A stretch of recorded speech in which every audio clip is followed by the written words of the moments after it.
हरे कृष्णा। सर्वप्रथम दीक्षा गुरु पाद पद्म नित्यलीला प्रविष्ट ओम विष्णुपाद अष्टोत्तरशत श्री श्रीमद शिला भक्ति वेदांत शिला नारायण गोसाई महाराज जी के चरणों में, तत्पश्चात नित्यलीला प्रविष्ट ओम विष्णुपाद अष्टोत्तरशत श्री श्रीमद शिला भक्ति वेदांत शिला स्वामी महाराज जी के चरणों में अनंत कोटि दंडवत प्रणाम ज्ञापन करते हुए उनसे हेतु कृपा की वांछा करता हूँ। आज हम भगवान श्री कृष्ण की बड़ी ही करुणामयी लीला गोवर्धन धारण लीला को श्रवण करेंगे, जिसका हमारे गोस्वामी वर्गों ने गोपाल चंपू में, आनंद वृंदावन चंपू में, श्रीमद् भागवतम में और अनेक ग्रंथों में वर्णन किया है। इस लीला का नाम दिया है इंद्र मान भंजन गोवर्धन मान वर्धन लीला। किस प्रकार से भगवान ने इंद्र का जो मान है उसका दमन किया और गोवर्धन के मान को वर्धन किया। आज कृष्ण यशोदा मैया के पास जाके देखते हैं कि सुबह सुबह भोर का समय है और मैया अनेक बहुत सारे मीठे पकवान बना के सजा के रख रही है। और यशोदा मैया बाकी गोपियों को बोल देती है कि इस पकवान को पूरा ऐसे सजा के और छुपा के रखना कि कृष्ण की नज़र इस पे ना पड़ जाए। और कृष्ण जो है जाते हैं और देखते हैं कि माता कर क्या रही है, सुबह सारा कुछ मेरे से छुपा छुपा के रख का रही है। और जाके फिर वहाँ पे जो लड्डू आदि मालपुए कचौड़ी बनी है उसके ऊपर जाके जैसे उसके ग्रहण करने के लिए जाते हैं तो मैया रोक देती है। अरे नहीं कन्हैया, तुझे पता है किसका है ये इंद्र का भोग है, इसमें से देखो कुछ नहीं मिलेगा।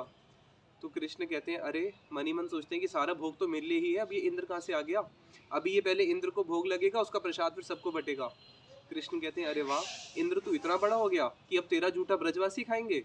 ब्रजवासियों का जूठा खाने के लिए ब्रह्मा शिव जी लक्ष्मी सब तरसते हैं और तू अपना जूठा ब्रजवासियों को खिलाएगा। तो मैया को बोलते हैं नहीं मैया, मुझे तो चाहिए। मैया कृष्ण को डांट फटकार के भगा देती है और कृष्ण भाग के चले जाते हैं नंद बाबा के पास। और नंद बाबा के पास जाके पूछते हैं, नंद बाबा सभा में बैठे हैं, सारे उनके साथ बड़े बड़े ब्रजवासी बैठे हैं। क्यों? क्योंकि आज बहुत बड़ा अनुष्ठान हो रहा है, इंद्र की पूजा हो रही है। और सुबह सुबह यशोदा मैया नंद बाबा को क्या बोलती हैं कि अरे देखो, हमें हमारे घर में 1000 मंथनियाँ चलती है एक साथ दही की। किसकी कृपा? इंद्र की कृपा। हमारे यहाँ पे 9 लाख गैयाँ हैं। किसकी कृपा? इंद्र की कृपा। अरे आप पूरे ब्रज के राजा बन गए, इतनी वृद्ध अवस्था में आपको और हमें पुत्र की प्राप्ति हुई। किसकी कृपा? ये हमारे कुल देवता इंद्र की कृपा। क्योंकि हमारे कुल देवता कौन है? हमारे 2 ही कुल देवता हैं, एक है इंद्र और एक है गैया। तो हमारे ऊपर इंद्र की कृपा से हमें इतना कुछ यश वैभव मिला और आप उस इंद्र को भूल बैठे हो क्या? तो नंद बाबा भी बोलते हैं कि हाँ इंद्र, मुझे क्षमा करना, मैं तो जब से मेरा लाला हुआ है मैं उसके लाड प्यार में, वात्सल्य में और राजकाज में इतना खो गया कि इंद्र मैं तुझे ही भूल गया। अब हम तेरी बहुत अच्छी तरह पूजा करेंगे। तो आज जो इंद्र पूजा हो रही है उसको बहुत विभु रूप से करने के लिए नंद महाराज जी ने एक बहुत बड़ी बैठक बुलाई है, जिसमें सारे ब्रजवासियों के साथ बैठ के वो ये विचार कर रहे हैं कि किस प्रकार से हमने इतनी बड़ी पूजा को संपन्न करना है। तो कृष्ण उसी सभा में चले जाते हैं और नंद बाबा से जाके पूछते हैं, छोटे से बालक हैं 7 साल के, अरे बाबा ये तो बताओ कि हो क्या रहा है, सारे ब्रजवासी क्या कर रहे हैं, ये जो पूजा करी जा रही है इस पूजा के इष्ट कौन है, इस पूजा को प्रारंभ किसने किया, और तीसरा प्रश्न पूछते हैं कि इस पूजा से क्या फल मिलता है। अरे मानो नंद बाबा कहते हैं समझदार के लिए तो इशारा काफ़ी होता है। तो कृष्ण कहते हैं अरे मैं तो भी छोटा सा लाला हूँ, मेरी कोई बुद्धि इतनी वृद्ध थोड़ी ना हुई है कि मैं जो आपके इशारे से समझ लूँगा, इसलिए मुझे स्पष्ट रूप से बताओ। और अगर आप कहो कि मैं नहीं बताना चाहता, गुप्त रखना चाहता हूँ, तो कोई भी वस्तु जो अपने हितैषी होते हैं, हितैषी के साथ तो कुछ गुप्त नहीं रखा जाता, इसलिए आप मुझे बताओ कि ये क्या हो रहा है। तो नंद बाबा बोलते हैं कि हमारे इष्ट हैं इंद्र, और ये पूजा कैसे चली हुई आ रही है, 2 कारण से पूजा चली हुई आती है, या तो वैदिक रीति या लौकिक रीति। लौकिक रीति होता है पूर्व इतिहास में कुछ वंशजों ने कुछ पूजा शुरू करी और वो उसी रीति में चली हुई आ रही है। तो नंद बाबा जी कहते हैं, नंद महाराज जी की देखो हमें वैदिक रीति का तो पता नहीं, लेकिन हाँ कन्हैया ये हमारी लौकिक रीति से ये पूजा चली हुई आ रही है और ये बहुत प्राचीन काल से आ रही है, इसलिए हम इसको वैदिक ही मान लेते हैं। और तीसरा कि नंद महाराज जी बोलते हैं कि इस पूजा का फल क्या मिलता है, इस पूजा से फल मिलता है कि हम सब लोग गो जाति के हैं और हमारा धन क्या है, गोधन ही हमारा धन है। गाय के उससे जो दूध निकलता है, दही छाछ, उसी से ही हम बिक्री करके अपना जीवन यापन करते हैं। और गायें दूध कहाँ से देती है? जब वो हरा चारा खाती है। अब उसको हरा चारा तृण आदि कहाँ से मिलता है? धरती से मिलता है। धरती में तृण आदि कब उगता है? जब बारिश होती है। बारिश कब होती है? जब आसमान में बादल आते हैं। बादल कैसे आते हैं? वो इंद्र की कृपा से ही आते हैं, इसलिए हमारे हो गए इष्ट इंद्र।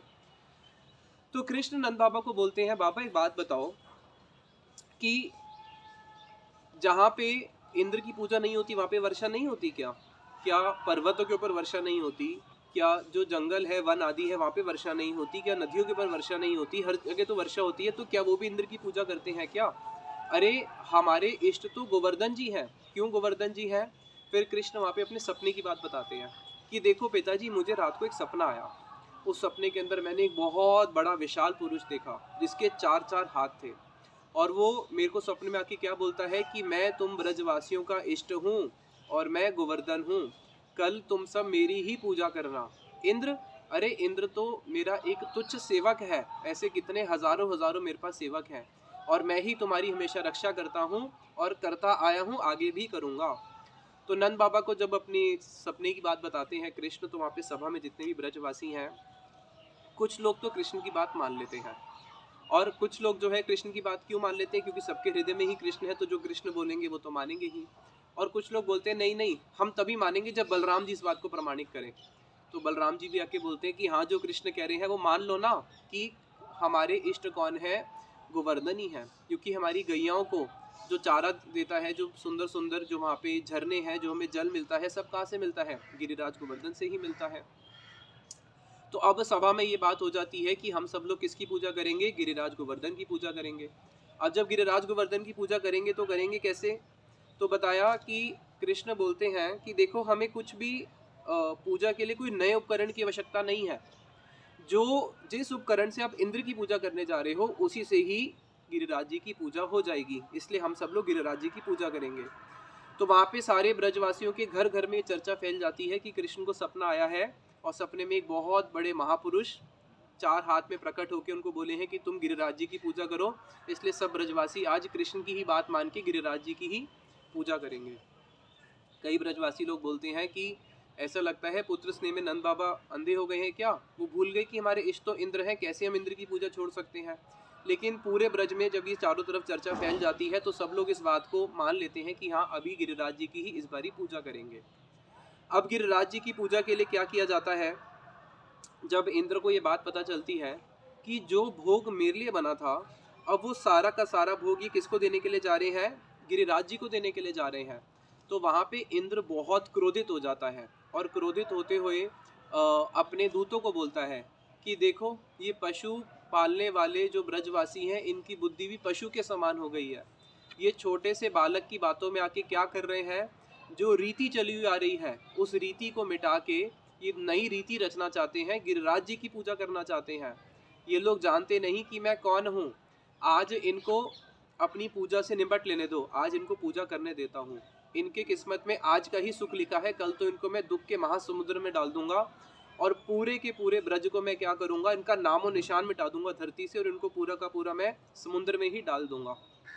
अब जब गिरिराज जी की पूजा के लिए सारे ब्रजवासी लोग एकत्रित होते हैं, तो बताया इतनी भीड़ की कहीं पे चरण रखने की जगह ही नहीं है। इतने सारे हजारों हजारों ब्रजवासी आ जाते हैं, और एक एक ब्रजवासी के घर के यहाँ से कम एक एक हजार बैलगाड़ी सज के निकलती है, और उस बैलगाड़ी के अंदर क्या है? मालपुए है, सब्जी है, रोटी है, अनेक अनेक प्रकार के मिष्ठान है, पकवान है।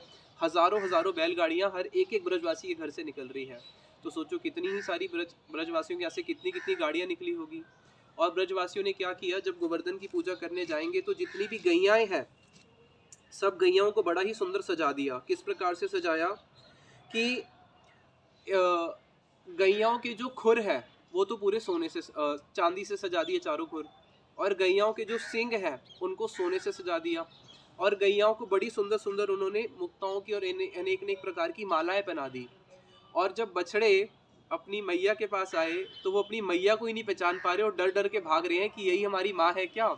और जो ग्वाले हैं वो पकड़ पकड़ के बछड़ों को गैयों के पास लेके जाते हैं, बछड़ा डर के भाग जाता है। तो इस प्रकार से बड़ी ही सुंदर उन्होंने अपनी गैयाओं को सजाया, अपनी बैलगाड़ियों को सजाया, बैलों को सजाया। और जितने भी ब्रजवासी हैं फिर गिरिराज जी की पूजा करने के लिए जाते हैं। किस क्रम से जाते हैं? सबसे पहले आगे जो बजाने वाले होते हैं, दुंदुबी बजाने वाले, नगाड़ा बजाने वाले, और अनेक प्रकार के जो ढोल यंत्र होते हैं उसको बजाने वाले, वो सब आगे आगे चलते हैं। उनके पीछे चलते हैं लकुटी लेके अपने हाथ में सारे गोप, जो अपनी गैयाओं को और बछड़ों को लेके चल रहे हैं गिरिराज जी की पूजा के लिए। और बहुत सारी बैलगाड़ियां जा रही हैं जिसके अंदर गिरिराज जी के लिए भोग जा रहा है। और उसके पीछे चलते हैं बड़ा ही सुंदर वेणु बजाने वाले, और बड़ी ही सुंदर नृत्य गान करने वाले और नृत्य करते हुए वेणु बजाते हुए बड़े ही सुंदर सुंदर कुछ नाटक रचने वाले नृत्यकारी चल रहे हैं। और वो लोग क्या कर रहे हैं, कृष्ण का यश गान करते हुए चल रहे हैं। उसके पीछे चलते हैं, बैलगाड़ियों के अंदर बहुत सारी गोपियां जा रही हैं यशोदा मैया के साथ और सब लोग कीर्तन गाते हुए जा रही हैं। गोविंद दामोदर माधवेति, गोविंद दामोदर माधवेति। उसके पीछे फिर कृष्ण अपने सारे सखाओं के साथ नृत्य करते हुए, हाथ में बंसरी बजाते हुए सब सखाओं के साथ नाचते गाते हुए जा रहे हैं।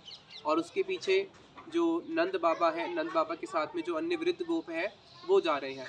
इस प्रकार से सब लोग गिरिराज जी के पास पहुंचते हैं और सब लोग कहते हैं कि कुछ नहीं होता, हमारे लिए तो मुख्य कौन है, कि हमारे लिए तो कृष्ण का प्रसन्न होना ही मुख्य है। इंद्र अगर अप्रसन्न भी होता है लेकिन कृष्ण प्रसन्न होते हैं तो हम गिरिराज जी की ही पूजा करेंगे, इंद्र की नहीं करेंगे। अब जब गिरिराज जी के पास पहुंचते हैं, गिरिराज जी को भोग लगाते हैं। बड़ा ही सुंदर वर्णन आया कि किस प्रकार से गिरिराज जी को भोग लगाते हैं कि गिरिराज जी के सामने नंद बाबा जी क्या करते हैं, एक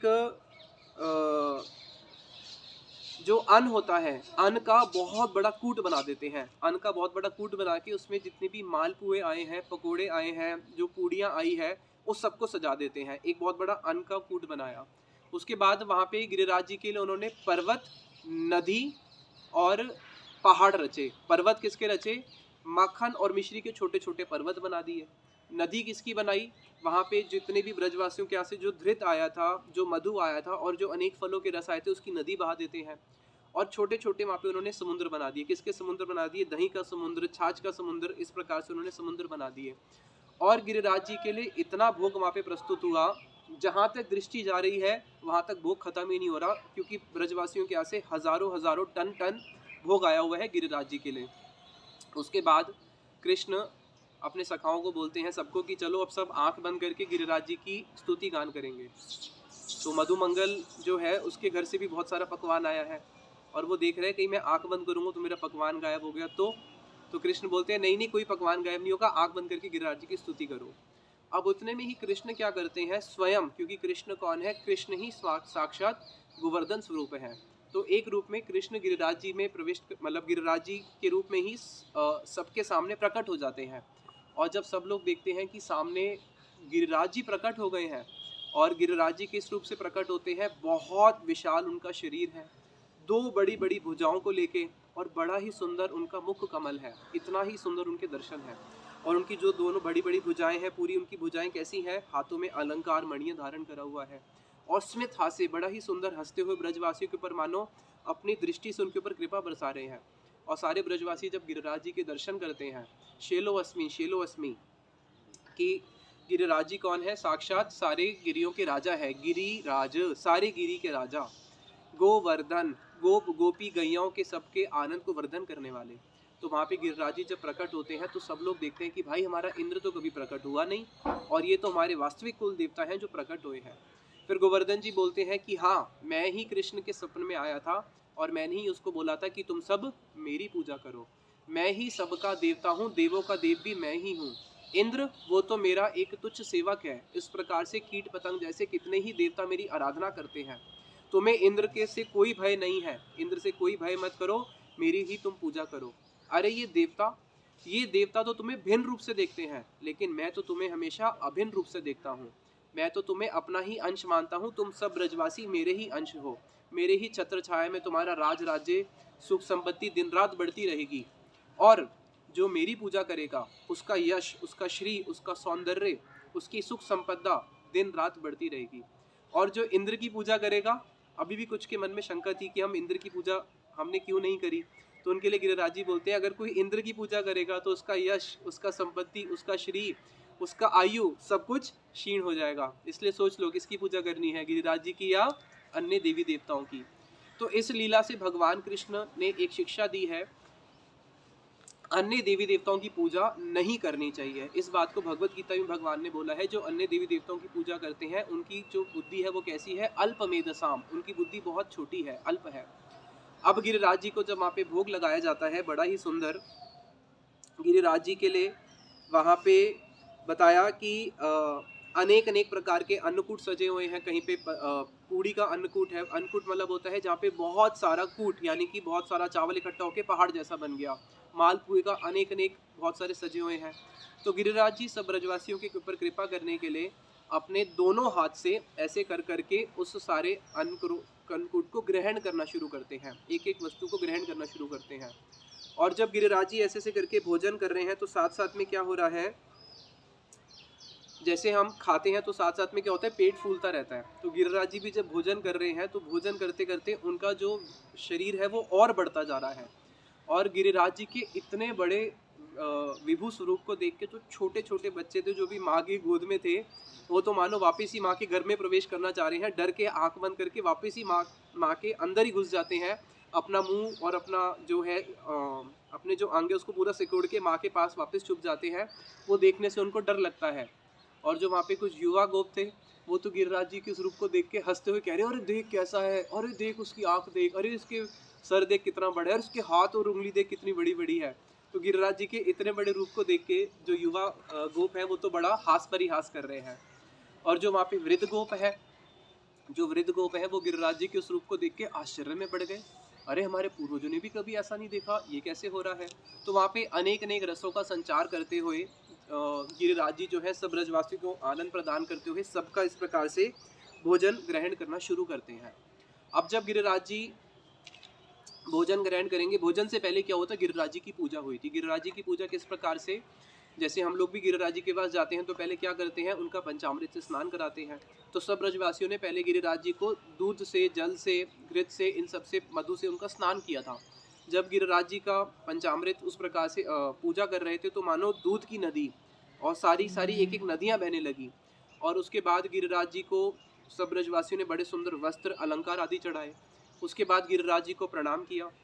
गिरिराज जी को सबसे पहला प्रणाम किसने किया, भगवान कृष्ण ने ही गिरिराज जी को सबसे पहला प्रणाम किया, साष्टांग दंडवत। उसके बाद सब ब्रजवासियों ने हाथ ऊपर करते हुए और सब ब्रजवासियों ने भी गिरिराज जी को साष्टांग दंडवत प्रणाम किया। अब जब गिरिराज जी की भोजन लीला शुरू होती है जिसके अंदर गिरिराज जी अपना भोजन विलास कर रहे हैं, तो गिरिराज जी क्या करते हैं वहाँ पे कि भोजन करते हुए जिस जिस चारों तरफ ही गिरिराज जी का भोजन सजा हुआ है, जिस जिस दिशा में गिरिराज जी की दृष्टि पड़ती है उस स्थान का जो सारा का सारा भोजन है एक साथ गिरिराज जी उठा उठा के खाना शुरू कर देते हैं। और सब लोग आश्चर्य में पड़ रहे हैं कि भोजन इतना सारा, गिरिराज जी भी इतने बड़े, या तो इनका पेट भरेगा या भोजन कम पड़ जाएगा या इनका पेट भी नहीं भरेगा। अब गिरिराज जी ऐसे ऐसे जब भोजन कर रहे हैं तो भोजन करते हुए बीच बीच में क्या होता है, पानी पीने की इच्छा करती है।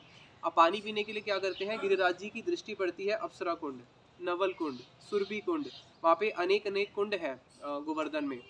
तो जिस भी रुद्र कुंड से लेके मानसी गंगा से लेके जहाँ जहाँ पे भी उनकी दृष्टि पड़ती है जिस कुंड के ऊपर, उस कुंड का जब जल पीते हैं तो पूरा का पूरा कुंड ही खाली कर देते हैं। और उसके बाद जब भोजन करते हुए कई बारी क्या होता है, दांत में कुछ अटक जाता है, तो उसके लिए क्या करते हैं, दांत में निकालने के लिए टूथपिक चाहिए होता है। तो वो क्या करते हैं, जहाँ पे बांस का वन है पूरा का पूरा बांस उठा के अपने दांत साफ करना शुरू करते हैं। और दांत साफ करके जैसे टूथपिक को फेंकते हैं तो बांस को जब उन्होंने उखाड़ा जड़ सहित और दांत साफ करके जिस दिशा में बांस को फेंका वहाँ पे जो बांस थी वो 2 गुना उग जाती है। एक वन की जगह 2 वन हो गए बांस के। और सब लोग इस चीज़ को देख रहे हैं। और मुंह में क्या होता है, कभी प्रसाद पाते हुए कुल्ला करते हैं। तो गिरिराज जी जब पूरा का पूरा सरोवर ही खाली कर दिया, अब जब कुल्ला करने के लिए जाते हैं ऐसे फूंक के कुल्ला करते हैं, तो जहाँ पे गिरिराज जी कुल्ला करते हैं वहाँ पे उसी समय नई नई घासें उग जाती है। तो कृष्ण कहते हैं, ब्रजवासी कहते हैं, अरे देखो हमारा इंद्र तुम कहते थे कुल देवता है, वो वर्षा करता है तब जाके घास उगती है, लेकिन इनके तो कुल्ले मात्र से ही साक्षात दिख रहा है, कितनी सुंदर सुंदर हमारी गैयों के लिए घास उग गई। तो सारे ब्रजवासी उनकी इस लीला को देख के बड़े आनंदित हो रहे हैं। उतने में ही क्या होता है कि जब गिरिराज जी इस प्रकार से भोजन कर रहे होते हैं तो जो मधुमंगल है, मधुमंगल सोच में पड़ जाता है कि अगर उन्होंने सारा का सारा खा लिया तो मेरे लिए भी कुछ बचेगा या नहीं बचेगा। तो मधुमंगल अपने हिस्से के जो उसको पसंद है, लड्डू, मालपुए आदि, उसको छुपा के ना पैसे ही ऐसे हाथ में पीछे खड़ा रहता है। अब गिरिराज जी को तो सब पता है, गिरिराज जी तो भोजन कर रहे हैं, तो गिरिराज जी उसको भी क्या करते हैं, ऐसी उंगली से ऐसे करके उसके पीछे से हाथ से लेके वो भी सब खा लेते हैं। तो मधुमंगल देखता है भाई अब तो कुछ भी नहीं बचा। और गिरिराज जी भोजन करते हुए क्या बोल रहे हैं, आने और लेके आओ और लेके आओ। और सारे के सारे कुंड भी खाली होते जा रहे हैं। तो बोलते हैं भाई ये तो बड़ा अजीब देवता है।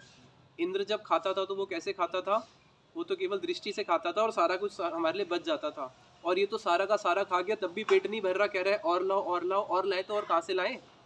तो वहाँ पे भगवान कृष्ण एक तुलसी दल और गंगा जी का जल अर्पित करते हैं। उसको खा के गिरिराज जी डकार मारते हैं और जब डकार मारते हैं तो जितना ब्रजवासियों ने दिया था उसका कितना ही गुना उनको वापस मिल जाता है। और इसलिए बताया कि भगवान को अगर कोई भी कुछ देता है उसमें कभी भी नुकसान नहीं होता, उसमें लाभ ही होता है। भगवान कभी किसी का कुछ रखते नहीं हैं, कोटि कोटि गुना करके वापस देते हैं। इसलिए हमारे गुरुदेव बोलते थे आज अन्नकूट वाले दिन कि जो भी गिरिराज जी को एक दाना चावल का भी भोग लगाएगा, एक दाना चावल की क्या कीमत होती है, एक दाना चावल से तो चूहे का पेट भी नहीं भरेगा। कह रहे हैं अगर गुरुदेव बोलते थे अगर कोई एक दाना चावल भी गिरिराज जी को भोग लगाता है तो गिरिराज जी उसको किसी भी जन्म में अनाज की कमी नहीं आने देंगे। इतने कृपामय हैं गिरिराज जी। तो वहाँ पे गिरिराज जी की पूजा बड़े ही रूप से सुंदर रूप से संपन्न होती है। और उसके बाद भगवान कृष्ण जो है गिरिराज जी की सब ब्रजवासियों को बोलते हैं कि अभी हम सब लोग गिरिराज जी की परिक्रमा करेंगे। फिर गिरिराज जी की बड़ी सुंदर परिक्रमा रची जाती है। ये सब कब हुआ था, दिवाली के दिन। इंद्र की पूजा अगले दिन होगी, दिवाली के अगले दिन। दिवाली के दिन मैया ने पूजा की तैयारियां करना शुरू करी थी और अगले दिन जो भोग इंद्र को लगना था वो सारा का सारा लग जाता है गोवर्धन को।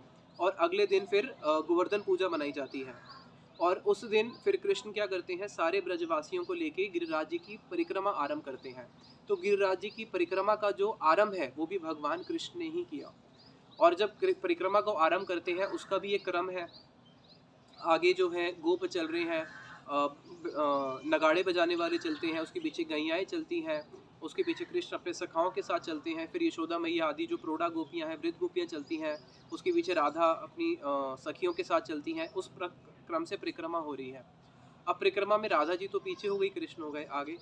अब इच्छा कर रही है, सब ब्रजवासियों की इच्छा थी कि हम कृष्ण को अगर सुबह दर्शन करते हैं तो दोपहर को नहीं कर पाते, क्योंकि सुबह कृष्णपुर में होते हैं, दिन में चले जाते हैं वन में। और वन में जब कृष्ण चले जाते हैं तो उनके दर्शन नहीं हो पाते। और जो वन में जितने भी पशु पक्षी आदि हैं वो दिन में तो कृष्ण के दर्शन कर पाते हैं लेकिन सुबह नहीं कर पाते, क्योंकि सुबह कृष्ण अपने घर पे है या फिर रात को वापस संध्या के समय लौट जाते हैं। तो सब ब्रजवासियों की इच्छा थी कि कुछ ऐसा हो कि कृष्ण के हम निरंतर उनकी सातों झांकी दर्शन कर पाए, यानी कि निरंतर 7 दिन रात उनके दर्शन कर पाए। तो इसलिए ही भगवान ने इस गोवर्धन लीला को प्रकाशित किया था, ताकि सारे ब्रजवासी 7 दिन तक निरंतर कृष्ण दर्शन कर पाए। दूसरा कारण इस लीला को प्रकाशित करने का, भगवान ने शिक्षा दी कि अन्य देवी देवताओं की उपासना नहीं करनी चाहिए। अब जब राधा जी पीछे चल रही हैं, कृष्ण आगे चल रहे हैं, परिक्रमा हो रही है। अब राधा जी बोलती हैं कि कृष्ण हम तो तभी मानेंगे कि तुम्हारे श्याम सुंदर अगर तुम किसी प्रकार से हमें दर्शन दे दो। अब कृष्ण दर्शन कैसे दे सकते हैं, क्योंकि पीछे यशोदा मैया आदि गोपियां भी चल रही हैं। तो कृष्ण क्या करते हैं, अपने बछड़े को जानबूझ के उसकी पूंछ ऐसे घुमाते हैं कि बछड़ा भी कृष्ण की बात को समझ लेता है। और बछड़ा अपनी गैयाओं के उस छोर को छोड़ के क्या करता है, उस युद्ध को छोड़ के घूम के पीछे चले जाता है जहाँ पे गोपियाँ आ रही हैं। अब कृष्ण को बहाना मिल जाता है कि हाँ मैं अपने बछड़े को लेने जा रहा हूँ। इस प्रकार से जब बछड़े को लेने जाते हैं तो उनको राधा जी के बड़े ही सुंदर दर्शन होते हैं और राधा जी को कृष्ण के दर्शन होते हैं। अब गोपियाँ की इच्छा होती है कि कृष्ण एक बारी और दर्शन दे दो। अब कृष्ण कहते हैं अब क्या करूं, अब दोबारा तो बछड़े वाली प्लानिंग चल नहीं सकती, कोई नया बहाना ढूंढना पड़ेगा। तो नए नए बहाने से ही अपने उस छल को छुपाएंगे। तो दूसरा बारी क्या करते हैं कृष्ण, उनके हाथ में अपनी बंसरी है और बार बार अपनी नाचते हुए जब परिक्रमा कर रहे हैं, गाते हुए जय गिरिराज बोलो जय गिरिराज, नाचते हुए परिक्रमा कर रहे हैं, तो अपनी बंसरी को बार बार हवा में उछाल रहे हैं और कूद कूद के अपनी बंसरी को पकड़ रहे हैं। अब क्या करते हैं, अपनी बंसरी को थोड़ा उछाल के ऐसे ऊपर उछाल के उसको पकड़ने के लिए गोल घूम के ऐसे पकड़ते हैं। और जब ऐसे गोल घूम के पकड़ते हैं तो सब लोग देख रहे हैं कि हाँ कृष्ण तो बड़ा ही सुंदर नृत्य कर रहे हैं, अपनी बंसरी को फेंक के गोल घूम के पीछे घूम के बंसरी को पकड़ रहे हैं। लेकिन मुख्य प्रयोजन क्या है, वहाँ पे मुख्य प्रयोजन है राधा जी को दर्शन देना। तो उस प्रकार से दूसरी बार भी दर्शन दे देते हैं। अब गोपियाँ बोलती है कि श्याम सुंदर आपने 2 बारी तो दर्शन दे दिए, हम तभी मानेंगे कि आप हमारे प्राण प्रियतम हो और आप सच्ची में ही चतुर्शिरोमणि हो अगर आप एक बारी और दर्शन करा दो, तीसरी बारी भी दर्शन करा दो। अब कृष्ण क्या करते हैं, परिक्रमा का जो क्रम चल रहा है उसमें आगे नंद बाबा और आगे गैया और बछड़े चल रहे हैं, तो उस क्रम को अतिक्रम करके कृष्ण बिल्कुल आगे चले जाते हैं। जब बिल्कुल आगे चले जाते हैं, देखते हैं अरे मैं तो आगे आगे, मेरे सखा तो पीछे रह गए। अब वापस मुंह घूम के वापस उल्टा चलना शुरू करते हैं। इस प्रकार से फिर गोपियों को फिर दर्शन देते हैं। तो सब ब्रजवासियों ने नाचते हुए गाते हुए बड़ा ही सुंदर अनेक अनेक प्रकार की रंग बिरंगे वस्त्र पहनते हुए गिरिराज जी की उस परिक्रमा को संपन्न किया। गिरिराज जी को प्रणाम करते हैं। अब अगले दिन जो कि भैया दूज का दिन होता है, अगले दिन भैया दूज के दिन सब ब्रजवासी यमुना जी में स्नान करने जाते हैं। और नियम है कि भैया दूज के दिन यमुना जी में स्नान करने से यमराज कभी भी उसके ओर देखते नहीं हैं। तो जब सारे ब्रजवासी यमुना जी में स्नान करने के लिए जाते हैं, तो वहाँ पे अब भैया दूज के दिन क्या होता है, कृष्ण की एक बहन है जो उनको हाथ में राखी बांधेगी और बड़े सुंदर सुंदर मिष्टान पकवान खिलाती है। तो मधुमंगल बोलता है कि देख कृष्ण, या तो विधाता को 365 दिन बनाना चाहिए ये भैया दूज, ताकि रोज हमें मिठाई खाने को मिले, नहीं तो कृष्ण तेरी 360 बहनें होनी चाहिए कि रोज एक एक बहन तेरे को तिलक करें और हम मीठा खाएं। और वहाँ पे बड़ा ही सुंदर भैया दूज का संपन्न होता है। अब यहाँ पे आता है इंद्र का कोप। अब इंद्र देखता है कि इन ब्रजवासियों ने क्या किया, जो मेरा भोग था वो किसको खिला दिया, इन्होंने मेरा भोग इस गोवर्धन पर्वत को खिला दिया। और ये क्या सोच रहे हैं कि ये पर्वत इनकी रक्षा करेगा। तो वहाँ पे इंद्र बड़ा क्रोधित होके अपने सेना को बुलाता है। अपनी सेना में वर्णन है मेघवर्त, उनके एक मेघवर्त उनके सेनापति हैं, समंतक आदि ऐसे बादल हैं जो प्रलय के समय छोड़े जाते हैं, उन सबको बुलाता है। और वो अपने साथ में सेना में बलवर्त, वारीवर्त, अग्निवर्त, ब्रजवर्त, पोमवर्त, बहुत सारे बादलों की सेना आ जाती है। और ये सारी की सारी सेना आके इंद्र को प्रणाम करती है। और इंद्र बोलते हैं कि देखो मैंने तुम्हें क्यों याद किया है। सारे सेवक बोलते हैं अरे इंद्र, हम तो आपके तुच्छ सेवक हैं, आप बस आदेश करो। इंद्र बोलते हैं कि तुम जानते हो क्या हो रहा है। ब्रज में एक छोटे से 7 साल के बालक ने, जो मेरी रीति, इतनी पुरानी रीति चली हुई आ रही थी, मेरी पूजा को बंद करके मिटा के उसने गिरिराज जी की पूजा को स्थापित कर दिया है। इसलिए अभी जाओ और इन सारे ब्रजवासियों को, पूरे ब्रज की नगरी का नामो निशान मिटा के, कोई भी पृथ्वी पे रहना नहीं चाहिए, सबको क्या करो, इस समुद्र में जाके पलट दो। तो वहाँ पे उसकी सेना बोलती है, बादलों की सेना, अरे ये तो तुच्छ सेवक हैं, ये तो तुच्छ छोटे छोटे ब्रजवासी हैं। आपको अगर अपना वैर निकालना है तो इस पर्वत से निकालो, इस पर्वत ने आपका भोग खाया है। अभी के अभी हम जाके क्या करेंगे, वज्र मार मार के इस पर्वत के टुकड़े टुकड़े करके, चूर चूर करके, इसका नामो निशान मिटा के, इसको और सारे ब्रजवासियों को ही हम पूरा सागर में फेंक देंगे। और सारे के सारे जो इंद्र के बादल हैं वो सारे के सारे आ जाते हैं। और जब इंद्र के इस प्रकार से बादल आते हैं तो पूरे ब्रज के अंदर क्या होता है, वज्रपात होने लगता है, इतनी तेज की आंधी तूफान आने लगता है। और उसके बाद इतनी तेज की जो ऐसी ध्वनि निकलती है, वज्र की जो ऐसी ध्वनि निकलती है, उसको सुन के गैयाँ रोना शुरू कर देती है।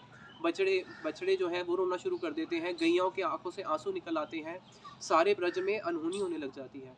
और सब लोग बोलते हैं देखा, कर ली अपनी बात, इंद्र की पूजा नहीं करेंगे, इंद्र की पूजा नहीं करेंगे। अब आ गया ना, समझ में आई। और सारे ब्रजवासी जो है उस समय इधर उधर भागना शुरू करते हैं। और ऐसे बादल छा जाते हैं कि ऐसा अंधकार हो जाता है कि कोई किसी को देख ही नहीं पाता।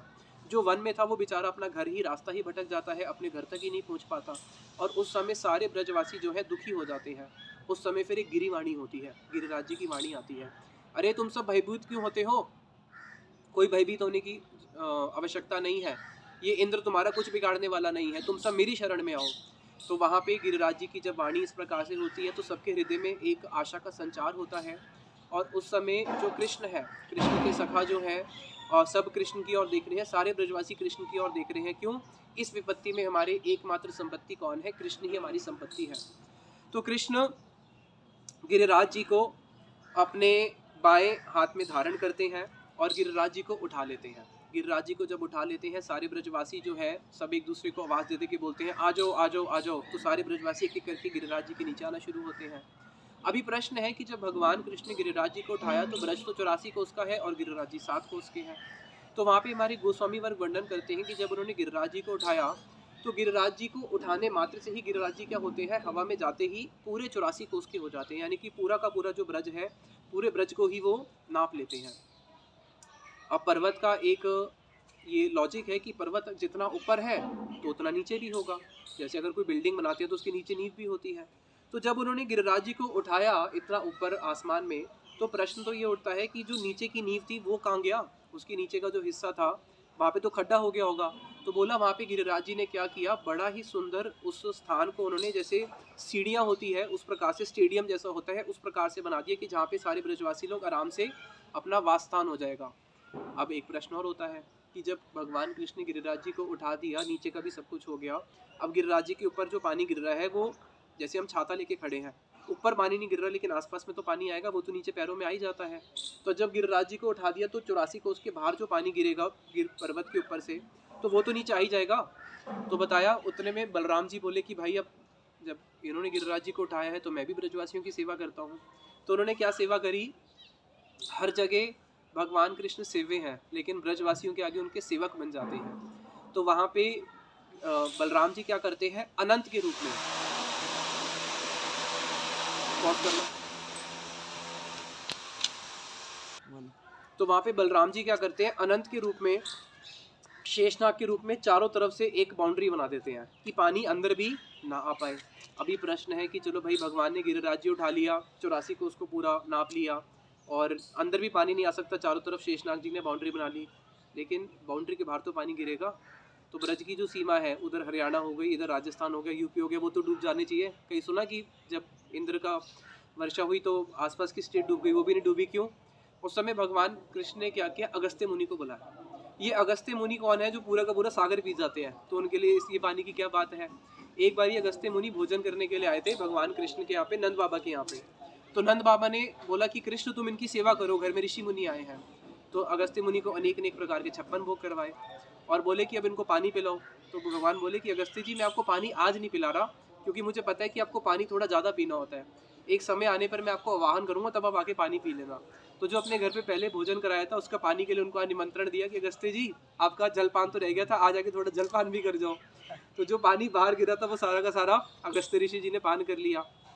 अब जब गिरिराज जी को वहाँ पे उठाया हुआ है भगवान कृष्ण ने, और ऊपर से जो पानी गिर रहा है वो पानी कैसा गिर रहा था, वो पानी गिर रहा था हाथी की जितनी सूंड होती है, हाथी की इतनी मोटी सूंड। नॉर्मली जब बारिश का पानी गिरता है वो एक एक टप टप एक एक बूंद गिरता है, लेकिन वहाँ पे पानी की जो एक एक वर्षा भी गिर रही है वो कैसी गिर रही है, हाथी के सूंड के इतनी मोटी मोटी एक एक पानी की एक एक बूंद ही इतनी मोटी मोटी गिर रही है, बड़े बड़े आसमान से गोले गिर रहे हैं। अब उतने में शिव जी देखते हैं कि भाई मैं भी थोड़ी सेवा कर लूँ, तो शिव जी अपने त्रिशूल को लेके गिरिराज जी के ऊपर चक्कर की तरह घुमा देते हैं कि गिरिराज जी के ऊपर भी कोई इस प्रकार का पानी नहीं गिरना चाहिए, क्योंकि गिरिराज जी के ऊपर वन तो है तो वो वरना वन को क्षति पहुंचेगी। तो ऊपर शिव जी का त्रिशूल चक्र की तरह घूमता है, तो जितना भी जल गिर रहा है वो गिरिराज जी के ऊपर भी गिरने नहीं देते। अब वहाँ पे क्या होता है, भगवान कृष्ण जब गिरिराज जी को अपने बाएं उंगली से इस प्रकार से उठाया हुआ है, तो यशोदा माता गिरिराज जी के सामने हाथ जोड़ के प्रार्थना करती है, हे गोवर्धन महाराज मैं आपसे प्रार्थना करती हूँ कि आप बिल्कुल हल्के हो जाओ, रुई की तरह आप हल्के हो जाओ, ताकि कृष्ण की जो भुजा है उसके ऊपर किसी प्रकार का भार ना पहुँचे। और सारे ब्रजवासी जो है कृष्ण को देख रहे हैं, और सारे ब्रजवासियों को केवल एक दुख है, उनको ये दुख है कि हमारी तो रक्षा हो गई, लेकिन कृष्ण ने अपने बाएं हाथ की छोटी उंगली पे इतने बड़े गिरिराज जी को उठाया हुआ है, तो कृष्ण को कितना कष्ट हो रहा होगा। तो वहाँ पे कृष्ण की कष्ट की कल्पना करते हुए ब्रजवासी दुखी हो रहे हैं, इसको कृष्ण देख नहीं सकते कि मेरे ब्रजवासी दुखी कैसे हो सकते हैं। तो कृष्ण सबको सांत्वना देने के लिए बोलते हैं, अरे ये गोवर्धन पर्वत तो देवता है, देवता, मैंने इसको कहाँ उठाया है, ये तो अपने आप ही हवा में उठ गया है, मैंने तो केवल हाथ लगा के रखा हुआ है। और सबको सांत्वना देने के लिए अपने, जब उन्होंने गोवर्धन को उठाया हुआ है, अपने दूसरे हाथ से क्या करते हैं, अपने कमर से बंसरी को निकालते हैं, और बंसरी को निकाल के एक हाथ से बंसरी की बड़ी ही सुंदर तान छोड़ते हैं, और उस बंसरी की तान को बजाते हुए मानो कृष्ण ये दिखाना चाह रहे हैं कि देखो अगर मैंने गिरिराज जी को उठाया है, मुझे इसका कोई भी कष्ट नहीं हो रहा, मैं तो कितना ही प्रेम में क्या कर रहा हूँ, अपनी बंसरी बजा रहा हूँ। तो सारे ब्रजवासी उसको देख के बड़े आनंदित होते हैं। यशोदा मैया बोलती है, बंसरी बजाने से तेरा पेट भर जाएगा क्या, पेट भरने के लिए कुछ खाना तो पड़ेगा। तो मैया बोलती है, देख मेरे पास बड़े सुंदर सुंदर गर्म मालपुए हैं, और साथ में गर्म मलाई है, और कुछ माखन भी है, तू इसको खा ले। अब कृष्ण उसको खाते नहीं है। मधुमंगल बोलता है कि अरे कृष्ण तू थक गया होगा, अब एक काम कर, गिरिराज जी को तो मैं अपनी तपस्या के बल से रोक लूंगा, मेरे पास एक ऐसी लकुटी है जिसके ऊपर का भाग सोने का है, उसको लगा के मैं अपनी तपस्या के बल से गिरिराज जी को रोक लेता हूँ, और तू थोड़ी देर के लिए भोजन कर ले।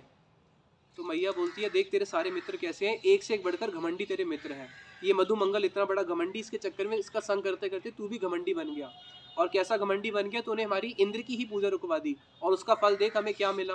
इसलिए ऐसे घमंडी मित्रों का संग ज़्यादा नहीं करना चाहिए। तो वहाँ पे जो कृष्ण है, अब मैया को चिंता हो रही है कि कृष्ण कुछ तो भोजन करें। तो फिर वहाँ पे मैया क्या कहती हैं, मैया सुबल को बोलती है, सुबल को बोलती है कि सुबल देख, कृष्ण मेरी बात तो मानता नहीं है लेकिन तेरा मित्र है, तेरी बात मान लेगा। और सुबल को बोलती है, हाथ में कुछ भोजन और कुछ तांबूल देती है, बोलती है कि तू कम से कम कृष्ण को इतना तो भोजन करा दे। और वहाँ पे सुबल क्या करता है, सुबल सखा कृष्ण के हाथ से उसकी बंसरी जबरदस्ती छीन लेता है और उसको फिर मुंह में जबरदस्ती उसके भोजन डाल देता है। और कृष्ण के मुंह में जब जबरदस्ती भोजन डाल रहे हैं तो कृष्ण कर भी क्या सकते हैं, उनको खाना ही पड़ेगा, एक हाथ तो ऊपर है। और मैया बोलती है, अरे तू बलराम के लिए ही खा ले, अगर तू नहीं खाएगा तो बलराम भी नहीं खाने वाला, बलराम के लिए तो भोजन कर ले। तो बड़ी मुश्किल से वहाँ पे मैया कृष्ण को भोजन कराती हैं और साथ में दुखी भी हो रही है कि इतने बड़े गिरिराज जी को उठाया है। क्योंकि जब गिरिराज जी को उठाया तो भगवान के जो हस्त कमल है वो पहले ही लाल है, अब जब गिरिराज जी को उठाया है तो उनकी तो उंगलियां और भी लाल है।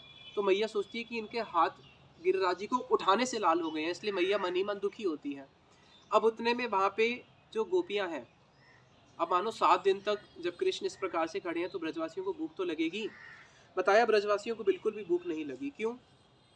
इसलिए भूख नहीं लगी क्योंकि वहाँ पे वो कृष्ण के सौंदर्य का पान कर रहे थे। कृष्ण के सौंदर्य के पान से उनकी जो भूख है वो मिट जाती है, क्योंकि जब कोई व्यक्ति अमृत पान करता है, अमृत पान करने के बाद और कोई तृष्णा रह ही नहीं जाती। तो वहाँ पे तो वो कृष्ण के माधुर्य का अमृत पान कर रहे हैं। और एक गोपी कहती है, अरे दोनों का ही नाम हरि है, लेकिन एक का नाम हरि सार्थक है और दूसरे का नाम हरि तो केवल व्यर्थ है, क्योंकि इंद्र का नाम भी हरि है और कृष्ण का नाम भी हरि है। अरे इस हरि को देखो, ये तो हमारे कुल का वर्धक है, और उस हरि को देखो, वो तो हमारे कुल का नाशक निकला, जिसको हम अपना इष्ट मानते थे। उसके बाद एक गोपी श्यामा गोपी राधा जी को बोलती है, राधा जी अपने नेत्र चंचल मत कर लेना, अगर तुमने अपने नेत्र चंचल कर लिए तो ये जो कृष्ण है ये चंचल हो जाएंगे, और ये चंचल हो गए तो गिरिराज गोवर्धन इनके हाथ से कभी भी फिसल के गिर सकता है, और ऊपर से ये साथ में बंसरी और बजा रहे हैं। तो सब गोपियां मानो मनी मन बोलती है, अरे कृष्ण तुम बंसरी क्यों बजा रहे हो, तुम्हारी बंसरी को सुनने के बाद तो यमुना अपनी गति को भूल जाती है और पर्वत पिघलने लग जाते हैं, अगर तुम्हारी बंसरी बजते बजते अगर ये पर्वत पिघल गया तब हमारा क्या होगा। तो वहाँ पे राधा जी श्यामा सखी को बोलती है, तू बड़ी चतुर है, अपने मन की बात मेरे मन के ऊपर डालती है, तेरे नेत्र कृष्ण को देख के चंचल हो रहे हैं, मेरे कोई नेत्र चंचल नहीं हो रहे हैं। दूसरी गोपी कहती है कि देखो राधा जी, बात ऐसी है कि कृष्ण जब तुम्हें देख रहे हैं, तुम्हें देख के उनके रोम खड़े हो रहे हैं, उनको स्वेद हो रहा है, पुलक हो रहा है, लेकिन सब ब्रजवासी क्या सोच रहे हैं कि कृष्ण ने इतने बड़े गिरिराज जी को उठाया हुआ है, इसलिए उनको स्वेद हो रहा है, इसलिए उनको पुलक और कंपश्रु हो रहा है। लेकिन ये कंपश्रु जो उनके सारे चिन्ह हैं, ये तो केवल राधा जी तुम्हें देखने मात्र से ही हो रहे हैं। इतना ही सुन के राधा जी हंस पड़ती है। जैसे ही राधा जी हंसती है, राधा जी के उस हास्य को देख के कृष्ण गिरिराज जी के भार को तो धारण कर सकते हैं, लेकिन राधा जी का जो प्रेम माधुर्य है उसके भार के आगे तो कृष्ण भी त्रिभंग ललित हो जाते हैं। उस रूप को, उस माधुर्य को कृष्ण भी धारण नहीं कर पाते, इसलिए वो 3 जगह से टेढ़े हो जाते हैं।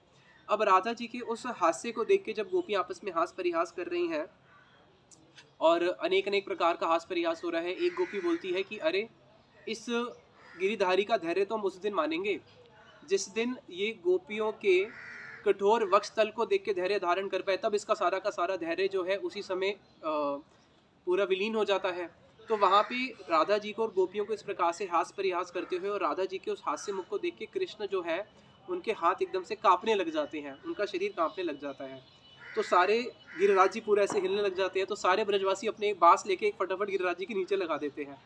तो मधुमंगल बोलता है, तुम अपने बांस से गिरिराज जी को खुजली कर रहे हो क्या, तुम्हारे बांस से किस गिरिराज जी को कुछ होने वाला है कि, अपने बांस हटाओ, इससे कुछ होने वाला नहीं है, मैं अपने मंत्रों के बल से ही गिरिराज जी को रोक के रखा है, कृष्ण भी केवल निमित्त मात्र खड़े हैं, तुम चिंता मत करो।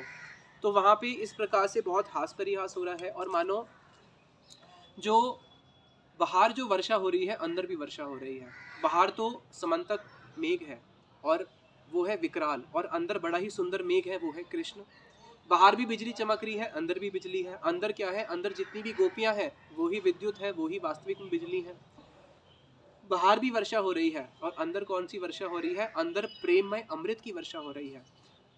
बाहर भी बाहर तो वज्रपात की ध्वनि हो रही है और अंदर बड़ी सुंदर मुरली की ध्वनि हो रही है। तो हमारे गोस्वामी वर्ग वर्णन करते हैं कि भगवान श्री कृष्ण ने बाहर की अतिवृष्टि को अपनी लीलामय वृष्टि से क्या किया, उसका खंडन किया।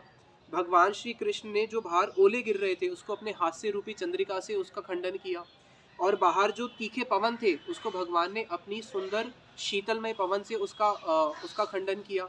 और बाहर जितने भी मेघ थे उसको भगवान ने अपने श्याम वर्ण से उसको हर लिया। और बाहर की बिजली को भगवान ने अपने अलंकार की रूपी ज्योति से उसको हर लिया। इस प्रकार से अंदर ब्रजवासी जो है बड़े ही सुंदर उस लीला अमृत के दर्शन कर रहे हैं। और मानो अभी भगवान कृष्ण की रासलीला होनी है, अभी हुई नहीं है। तो यहाँ पे भगवान कृष्ण गोपियों को, ये तीसरा कारण था गिरिराज जी को उठाने का, दिखाना चाह रहे हैं। जैसे इस जगत में होता है ना, कोई एक नट होता है, कोई एक हीरो होता है, नागर होता है, तो वो अपनी शक्ति हीरोइन को दिखाता है, कैसे विलन को पराजित करके दिखाता है, देखो मैं कितना शक्तिशाली हूँ। तो यहाँ पे गिरिराज जी एक छोटे से बालक इतने बड़े गिरिराज जी को धारण करके गोपियों को दिखा रहे हैं कि देखो जो तुम्हारा नागर है वो कितना शक्तिशाली है, उनके मन को और आकृष्ट कर रहे हैं। तो ऐसे अनेक अनेक कारण से भगवान ने इस गिरिराज लीला को धारण किया। और वहाँ पे जब 7 दिन 7 रात तक मेघ बरसते रहते हैं और गिरिराज जी को छत्र छाया में सारे ब्रजवासी नीचे उस लीला का दर्शन कर रहे हैं। 7 दिन तक केवल यही एक ऐसी लीला है जिसमें ब्रजवासियों ने निरंतर दर्शन करे हैं 7 दिन 7 रात कृष्ण के, और ये बड़ी ही सुंदर लीला है। तो वहाँ पे इंद्र के पास जाते हैं समाचार देने के लिए। इंद्र बोलते हैं ब्रज में कोई बचा, ये सब खत्म कर दिए। अरे कोई बचा? ब्रज में तो एक चींटी भी गीली नहीं हुई है। और गिरिराज जी की जब सारी लीला को सुनते हैं तो इंद्र का तो जो है उसके छक्के छूट जाते हैं। देखते हैं कि भाई कोई मेरे से कोई अपराध तो नहीं हो गया। भागता है देखने के लिए और देखता है कि भाई ब्रज में तो कुछ भी हुआ नहीं है। तो भागता है ब्रह्मा जी के पास। ब्रह्मा जी बोलते हैं भाई ये गलती मैं भी कर चुका हूँ, अब तूने बहुत बड़ी गलती कर दी। जिसको तू एक साधारण गोप बालक समझ रहा था, तुझे पता है कौन है ये? सर्व कारण कारणम है, ये मेरा भी कारण है, विष्णु का भी कारण है। अब इंद्र को बहुत प्रायश्चित होता है और वहाँ पे इंद्र बोलता है ब्रह्मा जी को कि आप मेरे साथ चलो क्षमा मांगने के लिए। ब्रह्मा जी बोलते हैं नहीं भाई, मैं तो एक बारी गलती कर चुका हूँ, बड़ी मुश्किल से क्षमा मांग के आया था। अगर अब मैं दोबारा चला गया तो कहीं ऐसा ना उनका सुदर्शन चक्र मेरे ऊपर आ जाए, मैं तो तेरे साथ नहीं जाने वाला। उपाय बता सकता हूँ क्या, कि तू सुरभि गैया को लेके चले जा, क्योंकि भगवान को गैया बहुत प्रिय है। तो वो सुरभि गाय के पास जाते हैं और सुरभि गाय को आगे रखते हुए और इंद्र पीछे रखते हुए उनकी पूंछ पकड़ के जाता है भगवान कृष्ण से क्षमा मांगने के लिए। और भगवान कृष्ण ने 7 दिन बाद जब वर्षा रुक जाती है, सब ब्रजवासियों के करके गिरिराज जी के बाहर निकालते हैं और गिरिराज जी को फिर वहीं पे ही उसी स्थान पे रख देते हैं। और कृष्ण को अकेले देख के इंद्र वहाँ पे उनसे क्षमा मांगने के लिए आता है सुरभि को लेके। सुरभि गाय ने जहाँ पे कृष्ण का अभिषेक किया तो वो सुरभि कुंड है। फिर इंद्र ने जहाँ उनका अभिषेक किया वो गोविंद कुंड है। और इंद्र का जो वाहन था एरावत, उसने जहाँ पे कृष्ण का अभिषेक किया वो एरावत कुंड है। ये 3 कुंड गिरिराज जी की परिक्रमा में आते हैं। उसके बाद इंद्र ने भगवान कृष्ण की बड़ी ही सुंदर स्तुति गान किया है और क्षमा मांग के उनका अभिषेक करके उनका नाम दे दिया गोविंद। यद्यपि ये भगवान का नित्य ही नाम है गोविंद। गोप गोपी गैया सबका वर्धन करने वाले। इस प्रकार से भगवान कृष्ण की बड़ी ही सुंदरी गोवर्धन लीला हुई है। और गिरिराज जी जो है, एक साधक के लिए गिरिराज जी की कृपा बहुत जरूरी है। भगवान कृष्ण जब अपनी लीला संपन्न करके गए, पीछे गिरिराज गोवर्धन यमुना और ब्रजरज को छोड़ के गए हैं। और गिरिराज गोवर्धन का पूर्व इतिहास में जितने भी भक्त हुए हैं सबने गिरिराज जी की चरणों का आश्रय लिया है। श्रीमद चैतन्य महाप्रभु जब वृंदावन आए थे, यहाँ से एक गिरिराज जी की शिला को लेके गए और जाके रघुनाथ दास गोस्वामी को दिया, बोला इनकी सेवा करो ब्रज प्रेम के लिए। और हमारे जितने भी गोस्वामी वर्ग हैं सबने गिरिराज जी की पूजा को किया है। हमारे संप्रदाय के अलावा जो इवन वल्लभाचार्य संप्रदाय है, उनके जो अष्टाप के अष्टकवि हुए हैं, उन सब अष्टकवियों ने भी क्या किया, गिरिराज जी की तलहटियों में रह के भजन किया और वहीं पे ही समाधि ग्रहण करी है।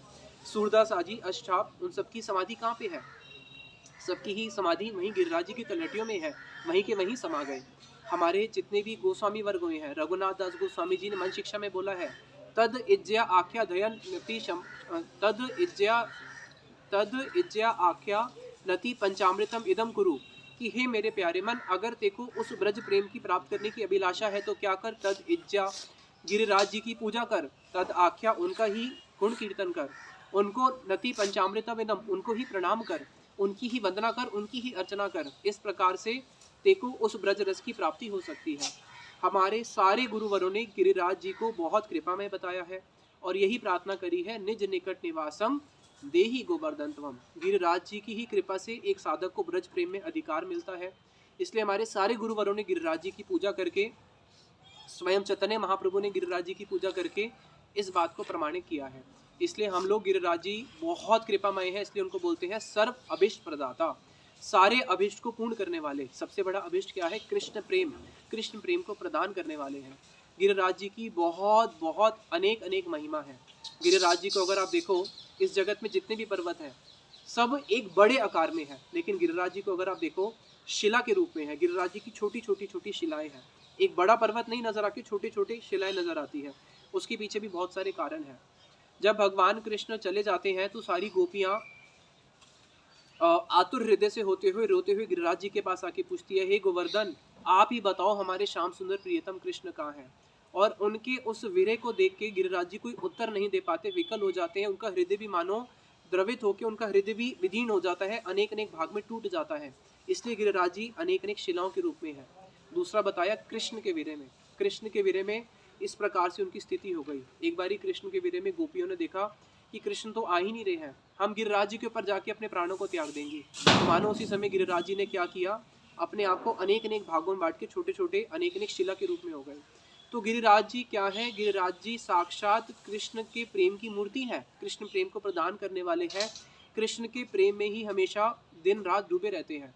इसलिए जो व्यक्ति गिरिराज जी के पास जाके कृष्ण प्रेम मांगता है वो ही वास्तविक से गिरिराज जी से कुछ मांगता है। लेकिन गुरुदेव बोलते थे खबरदार, गुरुदेव आज के दिन स्पेशली बोलते थे खबरदार, गिरिराज जी से कुछ और मत मांग लेना। गिरिराज जी की परिक्रमा आरंभ करने से पहले ही गिरिराज जी देख लेते हैं आपके हृदय में क्या वस्तु है। अगर हम गिरिराज जी से कोई भौतिक वस्तु मांगते हैं तो गुरुदेव बोलते थे कि हम लोगों ने अपने आप को खुद ही ठग लिया। इसलिए गिरिराज जी से गुरुदेव बोलते थे आज के दिन खबरदार, केवल एक ही वस्तु मांगना, क्या? ब्रज प्रेम को छोड़ के और गिरिराज जी से कुछ भी मत मांगना, क्योंकि वो उसी प्रेम में दिन रात डूबे रहते हैं। गिरिराज जी की अनेक अनेक महिमा है जिसको हम कभी समय होगा तो उसको श्रवण करेंगे, जो हमने गुरुवरों से सुना है। इतना ही बोल के वाणी को विश्राम देते हैं। निताई गौर प्रेमानंदे, हरि हरि बोल।